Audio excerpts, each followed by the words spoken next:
Movie की शुरुआत होती है रॉबर्ट्सगंज नाम के एक गांव से, जहां गांव में एक रात पूनम मिश्रा नाम की एक लड़की अचानक से लापता हो जाती है, जिसकी वजह से उसके घर वाले बहुत ही ज्यादा परेशान थे। फिर उसका भाई उसको पूरे गांव में ढूंढने के लिए जाता है, लेकिन पूनम उसको कहीं भी नहीं मिलती। फिर पूनम के पिता अपने गाँव के पार्टी कार्यकर्ता से हेल्प मांगने के लिए जाते हैं, जिसके बाद पार्टी के कुछ लोग एक लड़के को पकड़ कर लाते हैं। फिर जब उस लड़के से पूनम के बारे में पूछा जाता है तो वो बताता है कि पूनम के बारे में मुझे कुछ भी नहीं पता, लेकिन मेरा एक अब्दुल नाम का दोस्त है, वो आज ही गाँव छोड़कर मुंबई गया है, शायद वो कुछ जानता हो। अब ये बात सुनकर सभी पॉलिटिशियंस इसको लव जिहाद का एंगल बना देते हैं और कई सारे लोगों के साथ पुलिस स्टेशन के बाहर धरना करने के लिए बैठ जाते हैं। लेकिन पुलिस को तो लग रहा था कि ये एक ऐसा केस है जिसमें पूनम अपने लवर के साथ भाग गई। ये है एसीपी भागवत, जिसको अपने सीनियर से डांट पड़ रही थी, क्योंकि भागवत को गुस्सा बहुत आता है और इसका टेम्पर लूज हो जाता है। इन्होंने एक केस में अपनी इन्वेस्टिगेशन के दौरान एक चोर को मार मार कर उसकी हड्डी पसलियां भी तोड़ दी थी, लेकिन पूछने पर भागवत बताता है कि वो क्रिमिनल भागते वक्त सीढ़ियों से गिर गया था, इसलिए उसको चोट आई, मैंने उसको नहीं मारा। फिर उसके सीनियर्स डिसाइड करते हैं कि भागवत को लखनऊ के रॉबर्ट्सगंज में ट्रांसफर कर दिया जाएगा और इसके साथ उसको एंगर मैनेजमेंट की 10 क्लासेस भी अटेंड करनी पड़ेंगी। फिर भागवत अपनी फैमिली के साथ रॉबर्ट्सगंज पहुंच जाता है और वहां पर आते ही उसको पूनम मिश्रा के केस के बारे में पता चलता है। फिर वो पॉलिटिशियंस और पूनम के पिता को थाने में मिलने के लिए बुलाता है। फिर वो पॉलिटिशियंस को इस केस का तमाशा बनाने से रोकता है और पूनम के पिता से वादा करता है कि मैं पूनम को अगले 15 दिन के अंदर ढूंढ निकालूंगा। फिर वो पूनम की कॉल रिकॉर्ड्स निकलवाता है और उसमें उसके सामने एक नंबर आता है जिस पर पूनम हर रात घंटों तक बात किया करती थी। फिर भागवत पुलिस वालों को तुरंत उस नंबर की डिटेल्स निकालने के लिए कहता है। अगले सीन में हम देखते हैं समीर फुटबॉल खेलते समय मीरा नाम की एक लड़की के साइकिल के सामने आ जाता है, जिसके कारण मीरा गिर जाती है। फिर समीर मीरा को उठाने में उसकी हेल्प करता है। कहीं न कहीं ये दोनों ही एक दूसरे को पसंद करते थे, इसलिए समीर मीरा को गंगा घाट पर मिलने के लिए बुलाता है और वहाँ पर मीरा समीर से मिलने के लिए आ भी जाती है। फिर दोनों एक साथ बैठकर खूब सारी बातें करते हैं। तभी कुछ लोकल्स आकर उनको अलग करते हैं और वो लोग समीर के चेहरे पर कालिख भी पोत देते हैं। इस घटना से मीरा टूट जाती है और उसी रात वो समीर को फोन करके कहती है कि मेरी वजह से ही तुमने आज ये सब कुछ झेला। लेकिन समीर कहता है कि मुझे इन सब से कोई फर्क नहीं पड़ता, क्योंकि मैं तुमसे बहुत प्यार करता हूँ। दूसरी तरफ भागवत को पता चलता है कि जिस नंबर से पूनम मिश्रा बातें किया करती थी वो किसी प्रवीण साहू का नंबर है। फिर वो खुद सब इंस्पेक्टर महातो के साथ मिलकर प्रवीण साहू को पकड़ता है और प्रवीण से उनको पता चलता है कि ये नंबर सिर्फ उसके नाम पर है, लेकिन उसका नहीं है। वो बताता है कि ये नंबर मेरी बहन इस्तेमाल किया करती थी, जिसका नाम कौशल्या है, और कौशल्या भी पिछले कुछ महीनों से लापता थी। कौशल्या के भाई ने उसको ढूंढने के लिए पुलिस में FIR भी करवाई हुई थी, लेकिन फिर भी कोई फायदा नहीं हुआ। फिर भागवत कौशल्या के भी कॉल रिकॉर्ड्स निकलवाता है और रिकॉर्ड्स में उसको 2 और नंबर्स मिलते हैं जिस पर कौशल्या अक्सर बातें किया करती थी, जिनमें से एक नंबर संध्या लोहिया और दूसरा नंबर संतोष पुजारी का था। दरअसल भागवत को लगता है कि जरूर ये संतोष पुजारी ही मुजरिम होगा, इसलिए वो सबसे पहले पुलिस फोर्स लेके संतोष के घर पर पहुंच जाता है, जहां संतोष के पिताजी भागवत को कहते हैं कि किसी को ढूंढने से पहले उसका जेंडर तो पता लगा लिया करो। संतोष लड़की है, ना कि लड़का, और वो भी पिछले कुछ महीनों से घर से गायब है। फिर संध्या के घर पर जाने से भी यही पता चलता है कि वो किसी लड़के के साथ भाग गई और फिर कभी भी वापस नहीं आई, और इन लड़कियों के घर वालों को तो ये भी नहीं पता कि अब तक ये लड़कियां जिंदा भी है या मर गई। अब भागवत को इन लड़कियों के फोन नंबर्स की डिटेल से जिस किसी का भी नंबर पता चलता था वो नंबर किसी न किसी लड़की का ही निकलता था, और वो लड़की भी बाकी लड़कियों की तरह अपना घर छोड़कर जा चुकी थी या फिर लापता थी। फिर भागवत उन लापता लड़कियों की फोटोज को एक बोर्ड पर लगाता है ताकि वो सभी केसेस के बीच का कनेक्शन ढूंढ सके। तभी सब इंस्पेक्टर महतो भागवत को आज से कई साल पहले की एक केस के बारे में बताता है, जो कि किन्नौर के पास वाले गांव सिकरी का था। वहां अचानक से 7-8 लड़कियां गायब हो गई थी, जिनकी उम्र लगभग 14 से 15 साल रही होगी। फिर गांव वालों ने उन बच्चियों को बहुत ढूंढा, लेकिन उनको उन गायब हुई लड़कियों में से एक भी लड़की नहीं मिली। फिर जब दशहरे के दिन रावण के पुतले में आग लगाई जा रही थी तो उसमें से कुछ रॉकेट निकल के पास वाले मंदिर में चले गए, जिससे मंदिर में आग लग गई। फिर सभी लोग आग बुझाने लगे, लेकिन ये आग इतनी ज्यादा फैल गई कि मंदिर के पास वाली कुटिया को भी अपनी चपेट में ले लिया। फिर जब वो कुटिया भी जली तो उसके अंदर से उनको 3 लड़कियों के कपड़े मिले। फिर जाकर समझ में आया कि उस कुटिया में कोई तंत्र मंत्र करने वाला नपुंसक रहता है, जो कि लड़कियों की बलि देता था ताकि उसकी मर्दानगी वापस लौट आए। अब क्या ये कहानी सच्ची थी ये तो महतो को भी नहीं पता, लेकिन ये किस्सा काफी ज्यादा मशहूर था। ये बात सुनकर भागवत महतो को बताता है कि उस केस में कोई भी तंत्र मंत्र नहीं था। उस वक्त मैं 17 साल का हुआ करता था और उन 8 बच्चियों में गायब होने वाली एक 13 साल की बच्ची मोना थी, जो कि मेरी ही बहन थी, और आज तक वो 8 की 8 लड़कियां कहीं नहीं मिली, और कहीं न कहीं इस बात का दुख मुझे आज भी है। वो केस 1984 में पंडित दीक्षित वाले केस के नाम से जाना जाता था, और शायद उसी घटना की वजह से भागवत सभी क्रिमिनल्स में पंडित दीक्षित को ही देखता था। अब कहानी फ्लैशबैक में जाती है। जिस दिन भागवत की बहन मोना गायब हुई थी उस दिन वो भागवत के साथ बैडमिंटन खेल रही थी, लेकिन तभी वो शटल लेने के लिए बाहर चली गई, जिसके बाद वो कभी भी वापस नहीं लौटी, और शायद इस घटना के लिए भागवत आज तक खुद को ब्लेम करता है। अब कहानी प्रेजेंट प्रेजेंट में आती है। तभी हम देखते हैं कि जब पुलिस वाले उन गायब हुई लड़कियों में से एक लड़की संध्या के घर पर छानबीन करते हैं तो वहाँ पर पुलिस वालों को एक नंबर मिलता है जो कि एक फोटोग्राफर कविता शास्त्री का था। फिर भागवत तुरंत कविता की दुकान पर जाता है और वहाँ पर उसको पता चलता है कि कविता फिलहाल वेडिंग शूट के लिए नेपाल गई हुई है। फिर भागवत कुछ पुलिस वालों को कविता पर नजर रखने के लिए कहता है। दूसरी तरफ समीर मीरा से मिलता है और सही मौका देखकर वो मीरा को शादी के लिए प्रपोज भी कर देता है और मीरा भी हाँ कह देती है।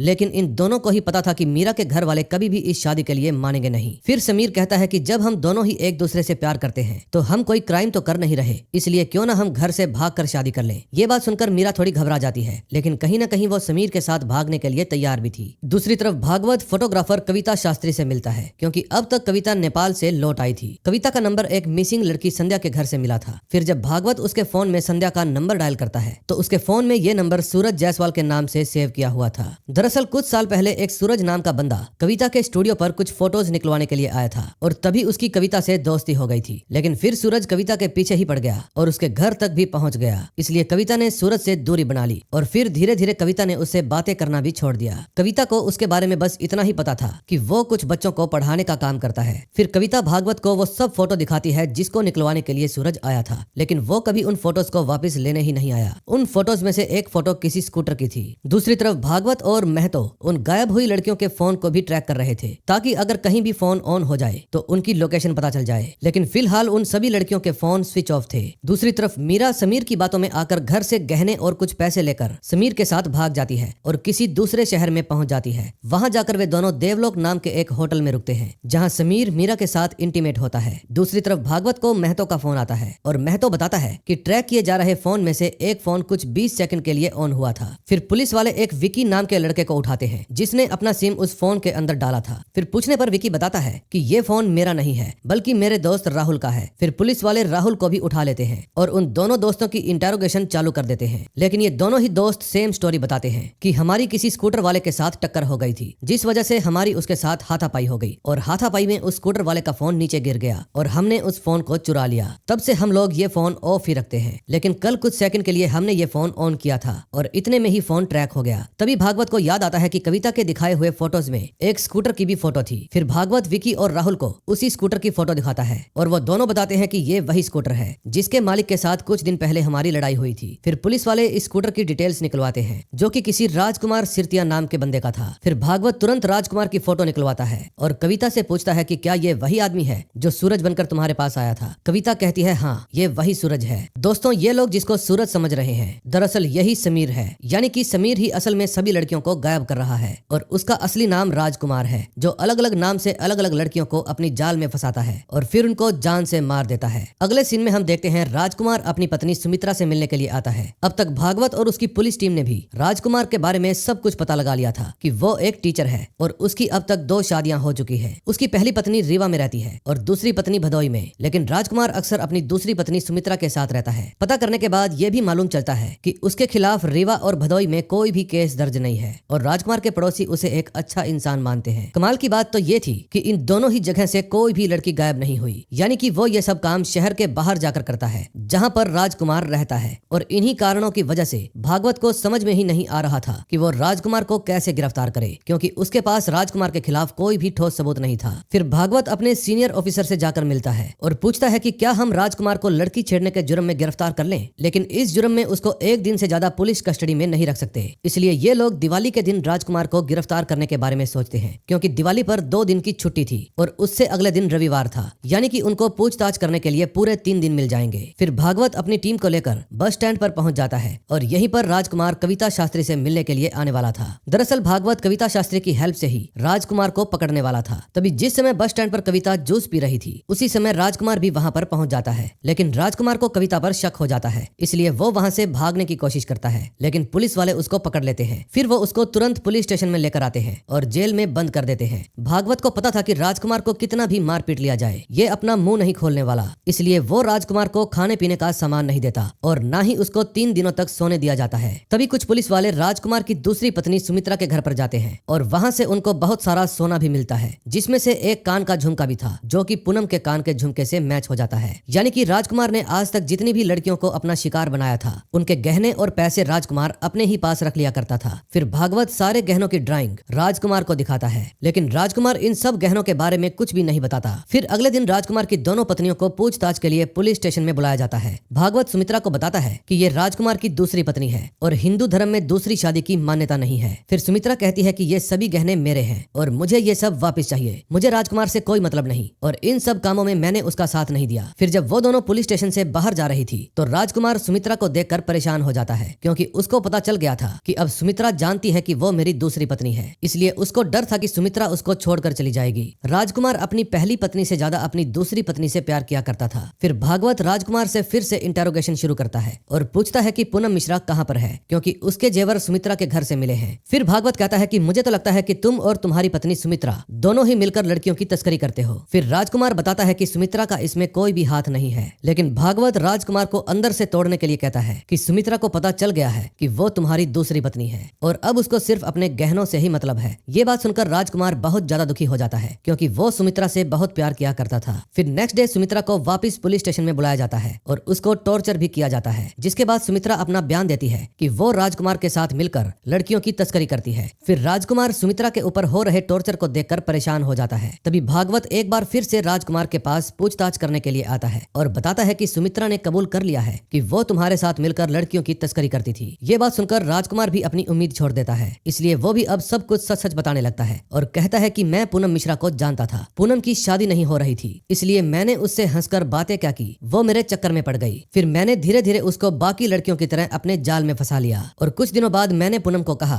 कि मेरे साथ यहाँ से दूर भाग चलो, क्योंकि यहाँ तो हमारी शादी होने से रही। फिर हम दोनों ही घर से भाग गए और हमने होटल में जाकर अपनी रात गुजारी। फिर अगले दिन मैं पूनम को एक बस स्टैंड पर लेकर गया, जहाँ पूनम बहुत ही घबराई हुई थी, क्योंकि उसको चिंता हो रही थी कि कहीं वो प्रेग्नेंट ना हो जाए। इसलिए मैंने उसको कहा कि मेरे पास एक आयुर्वेदिक दवाई है जो कि लड़कियों को प्रेग्नेंट होने से रोकती है। फिर मैंने उसको वो दवाई दी, जिसको लेने के लिए पूनम बस स्टैंड के वॉशरूम में चली गई और कभी भी वापस नहीं आई। दरअसल वो कोई दवाई नहीं थी, बल्कि वो एक साइनाइड की गोली थी, जिसका इस्तेमाल सोना चांदी को चमकाने के लिए किया जाता है और अगर कोई इंसान साइनाइड की गोली को चख भी ले तो उसकी तुरंत मौत हो जाती है। फिर मैंने कुछ देर तक वहीं पर उसका इंतजार किया, लेकिन जब कुछ देर इंतजार करने के बाद भी पूनम बाहर नहीं आई तो मैं समझ गया कि पूनम का काम तमाम हो चुका है और फिर मैं बस पकड़ के वापस अपने घर चला आया। भागवत को जब पता चलता है कि पूनम मर चुकी है तो वो महतो को कहता है कि 5 अक्टूबर की रात बस स्टैंड के वॉशरूम से जो लाश मिली थी उसकी डिटेल निकलवाओ। फिर महतो उस पुलिस स्टेशन में जाता है जहाँ पर उसका केस दर्ज हुआ था, लेकिन वहाँ जाकर उसको पता चलता है कि उस रात जो बॉडी मिली थी उस बॉडी को कुछ दिनों तक तो रखा गया था, लेकिन जब उसको कोई पहचानने के लिए नहीं आया तो उसको जला दिया गया। अब भागवत ने जो पूनम के घर वालों से वादा किया था कि वो 15 दिन में उनकी बेटी पूनम को ढूंढ निकालेगा,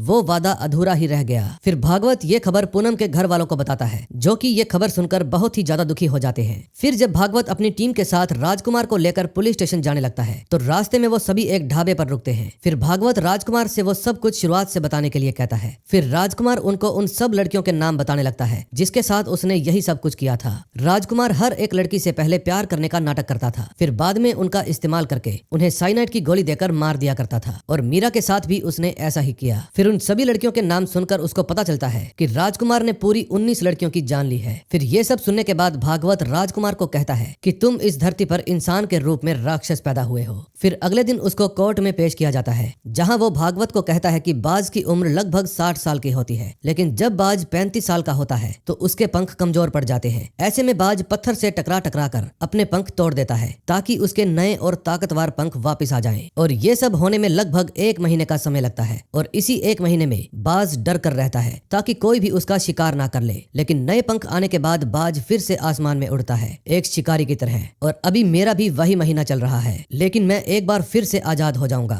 और खूब शिकार करूंगा। दरअसल राजकुमार को खुद पर पूरा भरोसा था कि पुलिस वाले उससे गिल्टी प्रूव नहीं करवा पाएंगे। फिर कोर्ट में पहुंचते ही राजकुमार सरकारी वकील लेने से मना कर देता है, क्योंकि वो जानता था कि अगर कोई सरकारी वकील मेरा केस लड़ेगा तो मैं केस हार जाऊंगा। इसलिए राजकुमार कहता है कि मैं अपना केस खुद लड़ना चाहता हूँ। फिर राजकुमार जेल में ही किताबें पढ़कर लॉ की जानकारी लेना शुरू कर देता है। दूसरी तरफ भागवत भी अलग अलग गवाहों से पूछताछ करने लगता है, जो कि राजकुमार के खिलाफ कोर्ट में गवाही दे सकते थे। फिर अगले दिन कोर्ट में उसी होटल के रिसेप्शनिस्ट को बुलाया जाता है जहां राजकुमार कुछ दिनों के लिए रुका हुआ था। फिर वकील उससे पूछता है कि राजकुमार तुम्हारे होटल में आया था या नहीं। फिर वो बताता है कि राजकुमार मेरे होटल में आया था और उसने अपना नाम पारस लिखवाया था और वहां पर वो अपनी पत्नी के साथ आया था जिसका नाम पूनम था। लेकिन राजकुमार बताता है कि हाँ, मैं उस रात पूनम के साथ उस होटल में गया था, लेकिन मैं उसको जबरदस्ती लेकर नहीं गया था, बल्कि वो ही अपना घर छोड़कर मेरे साथ शादी करने के लिए गई थी। लेकिन मैंने शादी करने से साफ साफ मना कर दिया, इसलिए शायद उसने जहर खाकर अपनी जान ले ली। अब राजकुमार पूनम पर ही इल्जाम डाल देता है। ये बात सुनकर पूनम के पिताजी बहुत ज्यादा दुखी हो जाते हैं। अब उनको लग रहा था कि उनकी बेटी ने सबके सामने उनको बेइज्जत कर दिया है और वो किसी को भी अपना मुंह दिखाने के लायक नहीं रहे।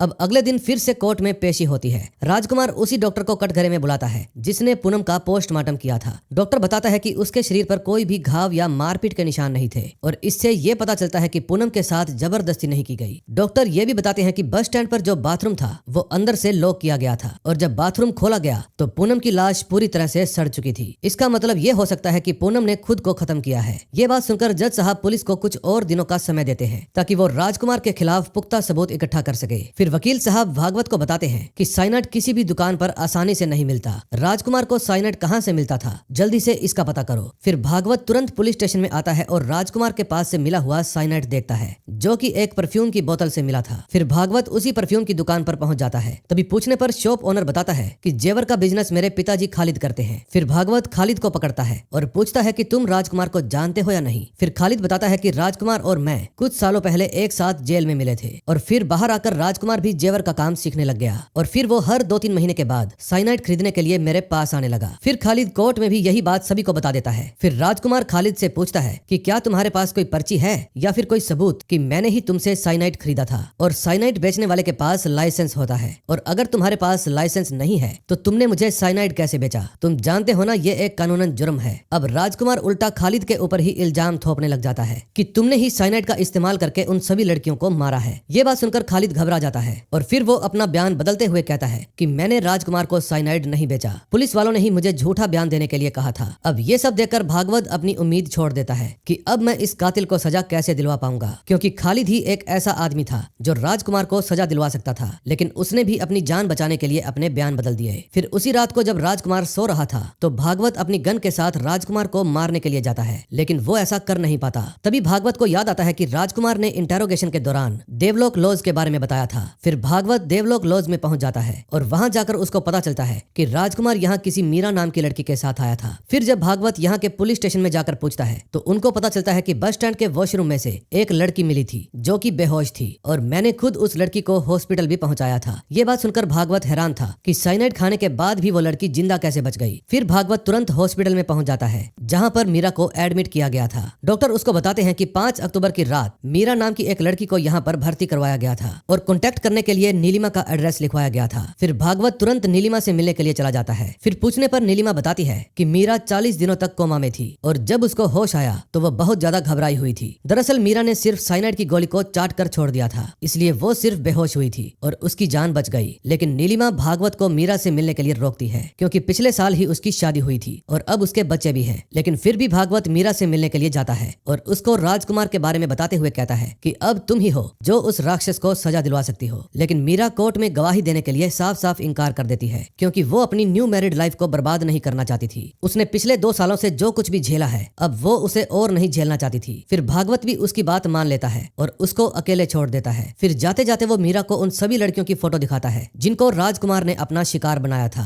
फिर फोटो को देखकर मीरा राजकुमार के खिलाफ गवाही देने के लिए तैयार हो जाती है। फिर भागवत अगले ही दिन मीरा को कोर्ट में लेकर आता है जिसको देखकर राजकुमार हैरान हो जाता है क्योंकि उसको यकीन ही नहीं हो रहा था कि मीरा अभी तक जिंदा है। फिर मीरा के गवाही देने के बाद राजकुमार को आजीवन कारावास की सजा हो जाती है और बाकी 19 लड़कियों को न्याय मिल जाता है और इसी के साथ इस मूवी का एंड हो जाता है। दोस्तों अगर आपको ये स्टोरी अच्छी लगी हो तो प्लीज वीडियो को लाइक करके चैनल को सब्सक्राइब कर दें और बेल आइकॉन दबाना मत भूलना।